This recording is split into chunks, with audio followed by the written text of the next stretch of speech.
আপনার সেজদা লুটিয়ে পড়ার পর আপনার মনে হয় যে আরেকটু লম্বা যদি সেজদাটা হতো। রাতে যখন আপনি ঘুম থেকে উঠেন, তাহাজ্জুদের নামাজ যখন পড়ছেন, আপনি তখন অনুভব করেন, আহারে এর রাতটি যদি আরেকটু লম্বা হতো, আমি যদি আরেকটু ইবাদত করতে পারতাম। Have you ever experienced this happiness and peace and the tranquility in your life? কখনো কি আপনি এরকম অনুভব করেছেন? উজিবু দাওয়াতাদ দাঈ ইযা দাআনি। কোনো আহ্বানকারী, অখ্যাত কোনো আহ্বানকারী খুবই খারাপ জীবনযাপন করেছে, ভয়াবহভাবে অপরাধী জীবনযাপন করেছে, গুনাহ ছাড়ার কিছুই নাই তার গোটা জীবনে, কিন্তু হঠাৎ করে রমাদানে সে আমার কাছে হাত ধরে বলল, আল্লাহ, শুধু এতটুকু, ইয়া রব, আমার রব, এতটুকু বলতে বাকি। আমি সাথে সাথে বললাম, বলো তোমার কি লাগবে। তোমার নিজের অক্ষমতার দিকে তুমি তাকাও না, তুমি আমার সক্ষমতার দিকে তাকাও। তুমি দুর্বল এদিকে তাকাও না, আমি সবল শক্তিশালী, তুমি আমার দিকে তাকাও। তোমার নাই এদিকে তাকাও না, তুমি অপরাধী এদিকে তাকাও না, আমি ক্ষমাশীল, তুমি আমার দিকে তাকাও। তুমি গরিব এটার দিকে তাকাও না, আমি ধনী। তোমার কম আছে এর দিকে তাকাও না, আমি সব কিছুর মালিক। আমি মালিকাল মুলকি তুতিল মুলকা মান তাশা ওয়া তানজিউল মুলকা মিম্মান তাশা। আমি সব কিছুর মালিক। আমি তোমার অন্তরকে নিয়ন্ত্রণ করি। তোমার অন্তরে ব্যথা আছে, তুমি বলো, আমার অন্তরে, তোমার অন্তরের ব্যথাগুলো আমি দূর করে দেবো সব। তুমি অসুস্থ বলো, আমি সেটা সুস্থ করে দেবো, তোমাকে সব আমি করে দেবো। আমার এখানে কোনো কিছুর কমতি নাই। আমি কেবল অপেক্ষায় থাকি তুমি কখন আমাকে বলবে, কখন তোমার দুহাত তুলে আমাকে বলবে, অথবা তোমার মনের বক্তব্যগুলো কখন আমাকে বলবে। আমাকে শব্দ করে বলার প্রয়োজন নেই, কেবল তুমি আমাকে ফিসফিসিয়ে বলো, অথবা ফিসফিসিয়ে বলার দরকার নেই, কেবল তোমার মনে মনে আমাকে একটু জপো, আমাকে কেবল একটু ভাবো। ফাজকুরুনি আযকুরকুম ওয়াশকুরুনি ওয়ালা তাকফুরুন। তোমরা কেবল আমাকে একটু মনে মনে স্মরণ করো না। আমি আমার ফেরেশতাদেরকে, মহান ফেরেশতাদেরকে ডেকে বলবো, আমি জিব্রিল, ইসরাফিল, মিকাইল, বড় বড় ফেরেশতাদেরকে, সবচেয়ে archangel, leaders of the angel community, তাদেরকে ডেকে বলবো, আমার এই বান্দা মনে মনে আমাকে স্মরণ করেছে, কিন্তু আমি তোমাদেরকে প্রকাশ্যে বলে দিলাম, ও আমার কথা স্মরণ করেছিল, ও আমাকে স্মরণ করেছে, এবার আমি তোমাদের সামনে তাকে স্মরণ করে দিলাম। রেকর্ড ইট, রেজিস্টার ইট, এটাকে রেজিস্টার করে রাখো, রেকর্ড করে রাখো। সমাজের ভাইয়েরা এবং বোনেরা, এরকম অফুরন্ত সময় আপনার সামনে আছে, এবং এটাকে অ্যাভেল করতে হলে কেবল ফালইস্তাজিবু লি, কেবল তারা যেন আমাকে বলার জন্য চেষ্টা করে, আমার ডাকে সাড়া দেওয়ার জন্য তারা চেষ্টা করে। আমি কেবল তাদের চেষ্টা করে দেখবো। ইন্না সাইয়াকুম কানা মাশকুরা। আমি তোমাদের প্রচেষ্টাগুলোর শুকর আদায় করো, আমি কৃতজ্ঞ, শাকুর। মহান আল্লাহ সুবহানাহু ওয়া তাআলা তিনি মহান, এবং কৃতজ্ঞতাও তিনি মহান। তার কৃতজ্ঞতা মানে কি? তার কৃতজ্ঞতা, he will never forget anything which you have done for him. আপনি তার জন্য করেছেন এমন কোনো কিছু তিনি কখনো বলে যান না। ওমা কানা রাব্বুকা নাসিয়া। আপনার রব কিছুই ভুলে যান না, সব কিছু তার মনে থাকে, সব কিছু মনে থাকে। কবে কোন জায়গায় আপনি তাকে চোখের এক ফোঁটা পানি ফেলে অথবা দু ফোঁটা পানি ফেলে বলেছেন, কখন একবার দীর্ঘ শ্বাস ফেলে আপনি তাকে ডেকেছিলেন। ইভেন সেই দীর্ঘশ্বাসটা পর্যন্ত তার চোখ অথবা তার দৃষ্টি এড়িয়ে যায় না। অন্যদিকে আপনি কষ্ট পেয়ে হয়তো বা চোখ মুছেছেন, টিস্যুতে চোখ মুছে ফেলেছেন, অথবা আঙ্গুল দিয়ে আপনার ওই চোখের পানিটা জমিনে পড়তে দেন না, কাউকে দেখাতে দেন নাই, আপনি দুর্বলতা কাউকে শো করতে দেন নাই, কিন্তু আপনার রব দেখেছে। কিছু অন্তর আছে এরকম, যে অন্তরগুলো যখন কোরআনের বাণী শোনে তখন তার হৃদয়কে উন্মুক্ত করে দেয়, অন্তরকে উন্মুক্ত করে দেয়, বিশাল প্রান্তরের মতো। এটা কয়েক একর মিলে একটা জমির মতো, একটা ল্যান্ডের মতো, যে আমি যখন এই কোরআনের কথা শোনাচ্ছি আমার গোটা হৃদয়কে উন্মুক্ত করে দিয়েছি। আমি এই কোরআনকে ধারণ করলাম, এবং আমার অন্তরে যত ধরনের গ্লানি আছে, যত অপরাধ আছে, পাপের প্রতি আসক্তি আছে, এগুলো সব আমি দূর করে দিলাম, সব দূর হয়ে যায়। এটা আবু বকরের মতো অন্তর হয়ে যায় এই ব্যক্তির, এটা ওমরের, এটা ওসমানের মতো অন্তর হয়ে যায়। এরকম একদম লোক আছে। কিন্তু দ্বিতীয় যে উদাহরণ আল্লাহ সুবহানাহু ওয়া তাআলা বললেন, তাকে ওয়ামিম্মা ইউকিদুনা আলাইহি ফিন-নারি ইবতিগা হিলিয়াতিন আও মাতাইন যাবাদুম মিসলুহু। যখন আপনি অলংকার তৈরি করতে যান, বোনেরা জানেন, এটা আপনারাও জানেন, যখন আপনি গোল্ড স্মিথের কাছে যাবেন অথবা আপনি কামার বা কুমারের কাছে যখন যাবেন, তখন আপনি আপনার কোনো লোহা বা স্বর্ণ অলংকার এগুলো নিয়ে, স্বর্ণ নিয়ে গেলে এগুলোকে অলংকারে রূপান্তরিত করার জন্য, অথবা এগুলো দিয়ে তৈজসপত্র তৈরি করার জন্য যখন আগুনে তারা এটাকে গরম করবে, উত্তপ্ত করবে, তখন কিছু বুদবুদ তৈরি হয়। এই উত্তপ্ত এই যে বুদবুদ, এই বুদবুদও থাকে না বটে, কিন্তু এরপরে যেটা থাকে এটা দিয়ে হয় আপনি সোনা বানান, স্বর্ণ বানান, সবচেয়ে দামি জিনিস, অথবা এটা দিয়ে আপনার ডেইলি ব্যবহারযোগ্য জিনিসপত্র আপনি তৈরি করেন। আপনি চিন্তা করে দেখেন, যদি আপনি মক্কার দিকে তাকান যেখানে এই আয়াতগুলো নাজিল হয়েছে, সেখানে যদি তাকান তাহলে কোরআন ওমরকে প্রথমে, কারণ পাথরের মতো লোহা তো খুবই মানে শক্ত, মানে যদি স্বর্ণের কথা বলেন বা এগুলো মেটালের কথা বলেন তাহলে এগুলো খুবই হার্ড। এগুলোকে যখন কোরআনকে তাকে আঘাত করলো, কোরআনের আলোর নিচে যখন তাকে নিয়ে যাওয়া হলো, কোরআনের আগুনের কাছে যখন তাকে নিয়ে যাওয়া হলো, তখন ওইখান থেকে ওমরের মতো সোনা বের হয়ে এসেছে, ওমরের মতো সোনা বের হয়ে এসেছে। এমন স্বর্ণ, যে স্বর্ণ গোটা পৃথিবীকে কেবল নাড়িয়ে দেয় নাই, গোটা পৃথিবীর প্রান্তে প্রান্তে প্রান্তে দূর দূরান্তে এই কোরআনের আলো ছড়িয়ে দেওয়ার জন্য তার প্রচেষ্টাগুলো কাজ করেছে। তৎকালীন দুটো সুপার পাওয়ার বাইজান্টাইন এবং রোমান এম্পায়ার চূর্ণ বিচূর্ণ হয়ে যায় ওমরের সামনে। একজন ওমর কঠিন ওমিম্মা তুকিদুন আলাইহি ফিন-নারি ইবতিগা হিলিয়াতিন আও মাতা'in মিসলুহু, অথবা সেটা ইকরামা ইবনে আবি জাহল হতে পারে। যখন ইকরামা ইবনে আবি জাহলের সামনে কোরআনের আয়াত তেলাওয়াত করা হলো, সেই মক্কা বিজয়ের সময় বহু পরে এসে তিনি ইসলাম গ্রহণ করলেন। যখন সেই সময় তার কাছে কোরআনের আয়াত তেলাওয়াত করা হলো, আয়াত তেলাওয়াত করার পর তিনি ইসলাম গ্রহণ করলেন। এবং ইসলাম গ্রহণ করার পর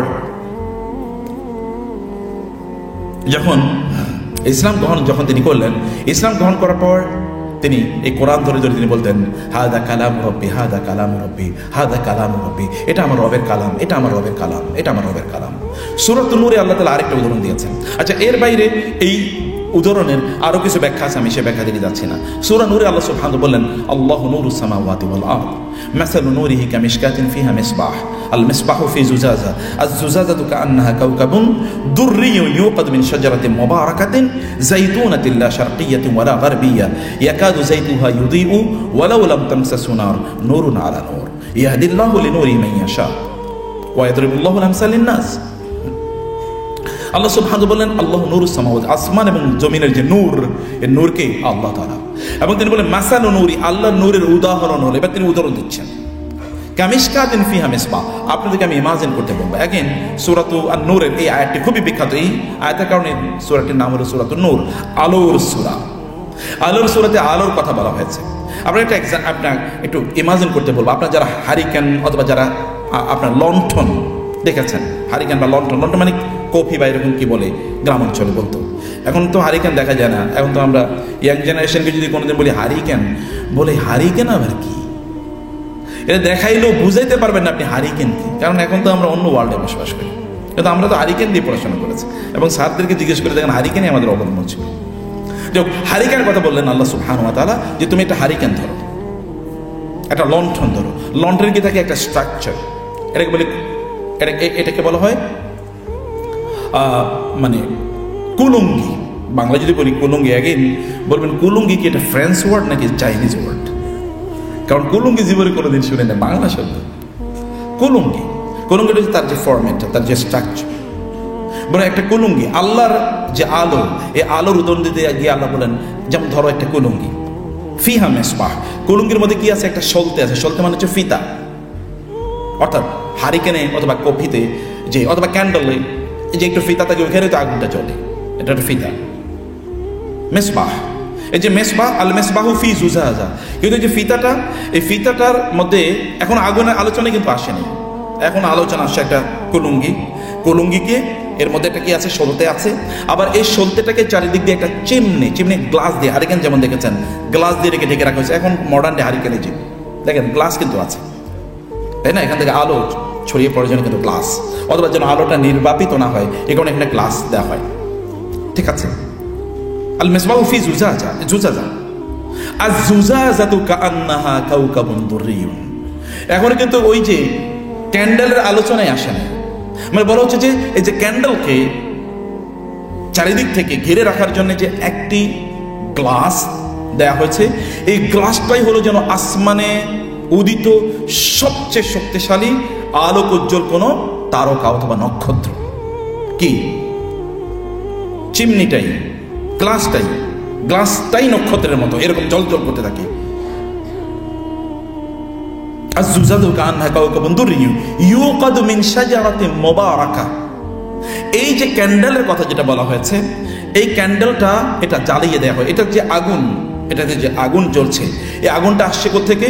মিন শাজারাতিন মুবারাকা। অর্থাৎ এইটার আগুন জ্বালানোর জন্য তো আপনার লাগবে, তেল লাগবে। এই তেলটা আসছে কোত্থেকে? শাজারাতিন মুবারাকাতিন যাইতুনা। জাইতুন নামক বরকতময় একটা বৃক্ষ থেকে তেল, এই তেল কেবলমাত্র এটাকে কি তেলের সাথে, ওই বৃক্ষের সাথে এটাকে কানেক্টেড, যেন তেল ওইখান থেকে আসবে। ইয়াকাদু যাইতুহা ইউদি ওয়ালাউ লাম তামসাসু নার। এই যে তেল এর মধ্যে আসতেছে, এই সলতের মধ্যে তেল আসতেছে, আগুন এখন আপনি জ্বালান নাই, কিন্তু এর মধ্যে আগুন জ্বলছে। তেল কিন্তু আপনি কিন্তু আগুন জ্বালান নাই, ওই তেল কেবল এর সাথে আসা যাওয়া করছে, কারণ ওই সাথে চ্যানেল তৈরি করে দেওয়া হয়েছে, এটা আগুন জ্বলছে। নূরুন আলা নূর। আল্লাহ সুবহানাহু ওয়া তাআলা এরকম একটা আলোর কথা বলেন। এই আলোটা কি জানেন? এই আলোটা হচ্ছে আপনার এবার হৃদয়ের দিকে, আপনার হার্টের দিকে, কলবের দিকে তাকান। কলবকে আল্লাহ সুবহানাহু ওয়া তাআলা তৈরি করেছেন, তার চারপাশে একটা খাঁচা তৈরি করে দিয়েছেন, মেসবাহের মতো, মানে কুলুঙ্গির মতো, স্ট্রাকচারের মতো। সেই খাঁচাটা কি? তা হলো সদর। সদর মানে হচ্ছে আল্লাযী ইউওয়াসওয়িসু ফি সুদুরিন নাস। শয়তান কিন্তু সদরে ওয়াসওয়াসা দেয়, কলব পর্যন্ত শয়তান যাইতে পারে না। এটা হচ্ছে যেমন ধরেন আপনার এই ঘরে প্রবেশ করার জন্য আপনার ঘরে একটা সিন্দুক আছে, সিন্দুকটা সেটা তালা বন্ধ করা আছে, ওই সিন্দুক পর্যন্ত মানে ডাকাত পৌঁছতে পারবে না যদি না আপনার পার্সোনাল রুমে ঢোকার জন্য যে দরজা আছে এটা না ভাঙে। এই দরজাটা হলো কলব, মানে আপনার সদর, আর ওই যে ইয়েটা হলো কলম, ওই সিন্দুকটা হলো কলম। ওদের পর্যন্ত যেতে পারে, ওখানে যেতে পারবে যদি এটা ভাঙতে পারে, এটা না ভাঙতে পারে তো ওখানে যেতে পারবে না। অথবা এখানেই কেবল শয়তান আঘাত করে, এটাকে আঘাত করে জর্জরিত করে, তারপরে ওটা তো উন্মুক্ত হয়ে যায়, সেখানে তখন সে গিয়ে সব সিন্দুক থেকে সব কিছু সেই নিয়ে যেতে চায়। যাই হোক, এই যে আমাদের যে কলব, এই কলবটা হলো এরকম যে কলবের মধ্যে আল্লাহ সুবহানাহু ওয়া তাআলা ঈমানের নূর জ্বালিয়ে দিয়েছেন।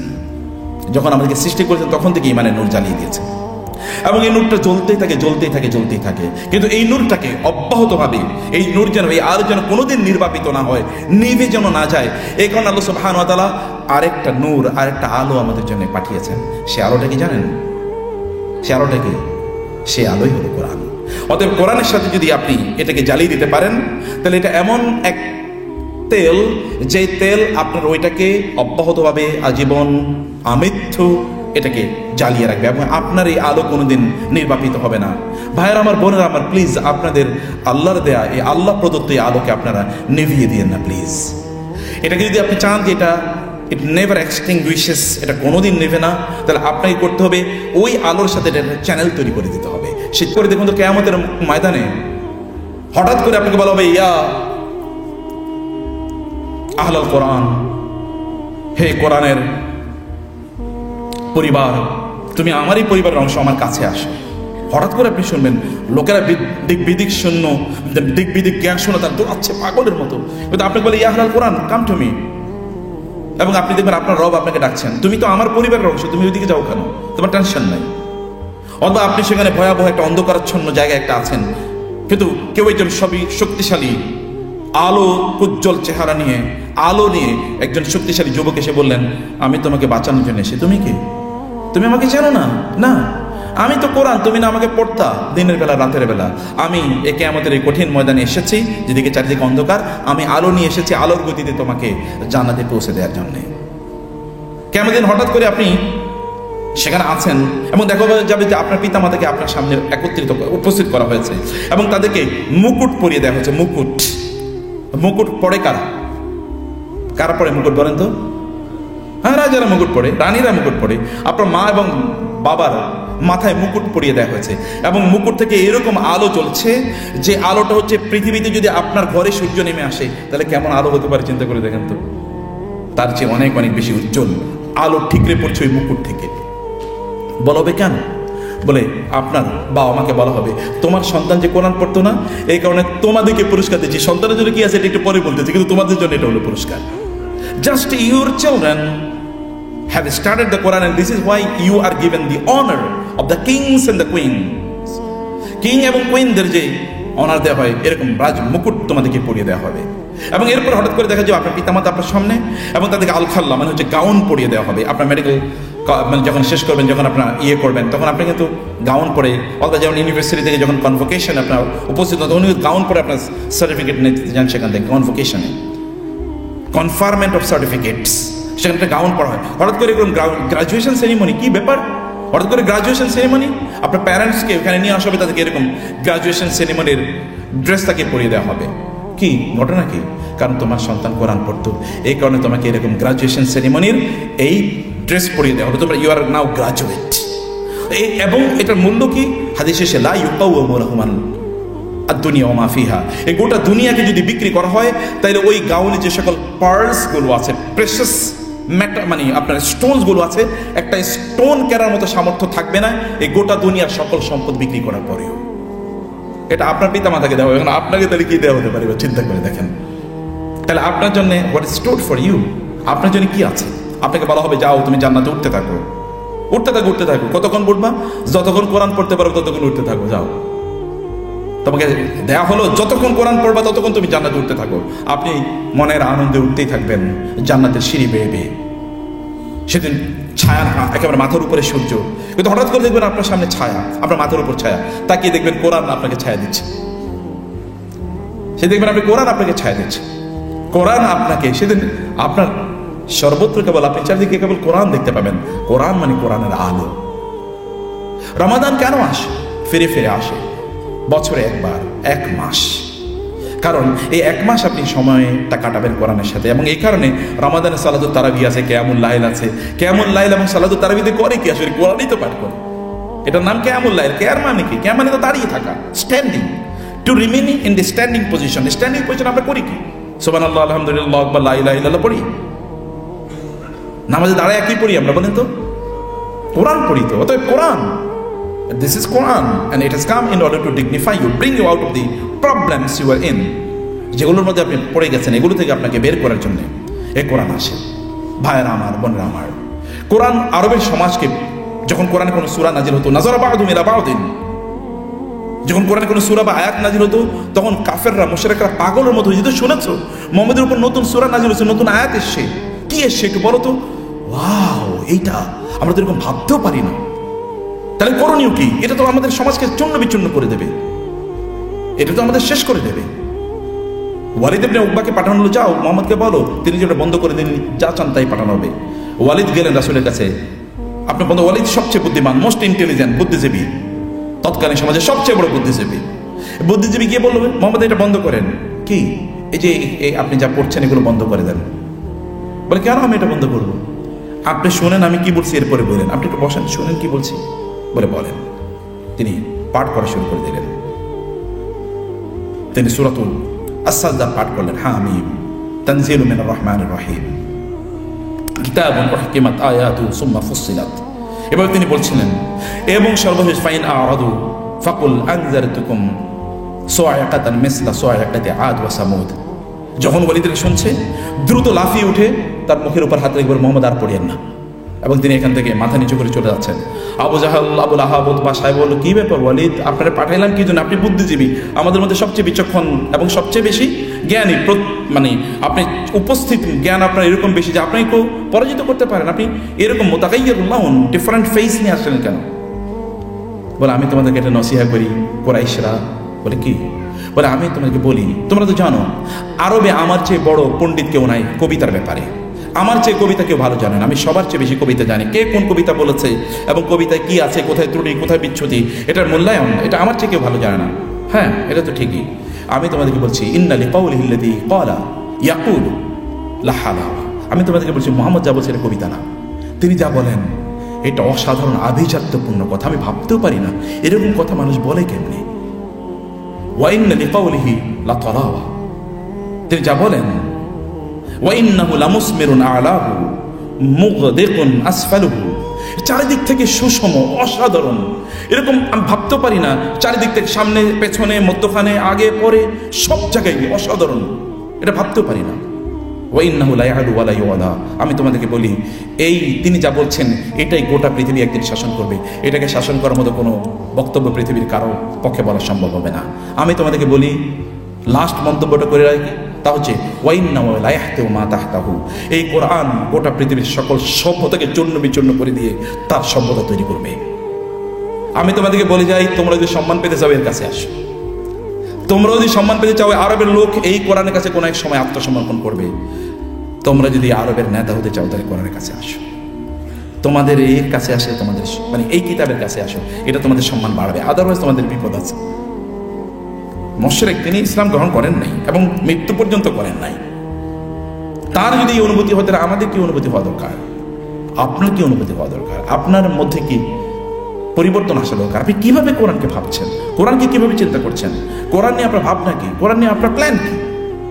কাম যদি কোরআন, এই কারণে আমি আপনাদেরকে বলছি, প্রিয় ভাইরা, কোরআনকে ছেড়ে দিন না প্লিজ। কোরআনকে ছাড়া মানে আপনার নিজের ক্ষতি করা। কেন নিজের ক্ষতি করবেন? কোরআন পড়েন, কোরআন পড়েন, দেখেন কিভাবে আল্লাহ তাআলা বরকত দিয়ে আপনাকে পূর্ণ করে দেন। আপনার সময়ের মধ্যে বরকত, আপনার পড়াশোনার মধ্যে বরকত, আপনার জীবনের মধ্যে বরকত। আপনি 30, 40, 50, 60 বছর যতদিন বেঁচে থাকেন এমন কাজ করতে পারবেন যে কাজ অন্যরা 600 বছর বেঁচে থাকলেও করতে পারতো না, আপনি করতে পারবেন।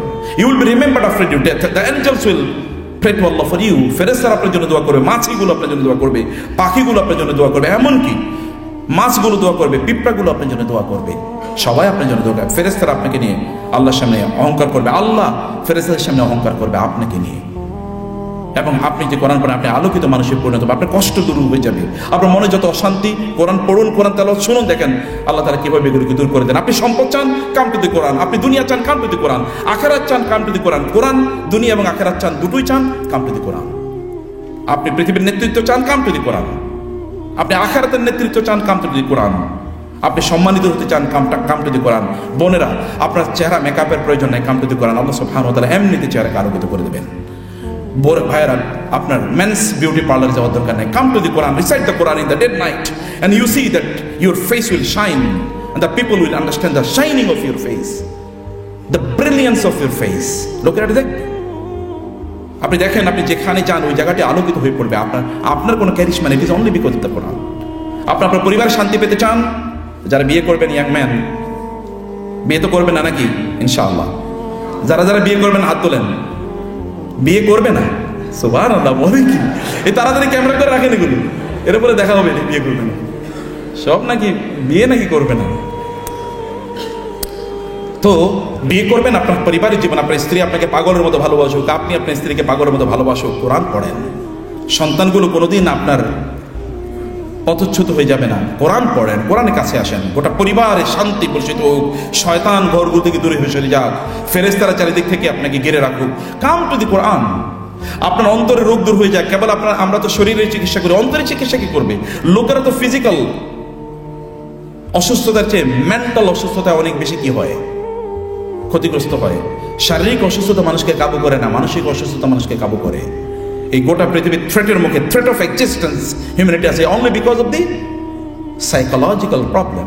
মানসিক অশান্তিতে গোটা পৃথিবী জ্বলছে, মানসিক অশান্তিতে ঘরগুলো পড়ে যাচ্ছে। মানসিক অশান্তি দূর করতে ইউল কাম টু দি কোরআন। সুস্থ থাকতে চান, কোরআনের কাছে আসেন। সব কিছু আপনি কোরআন আপনার জন্য সকল জিনিসের নিরাময়।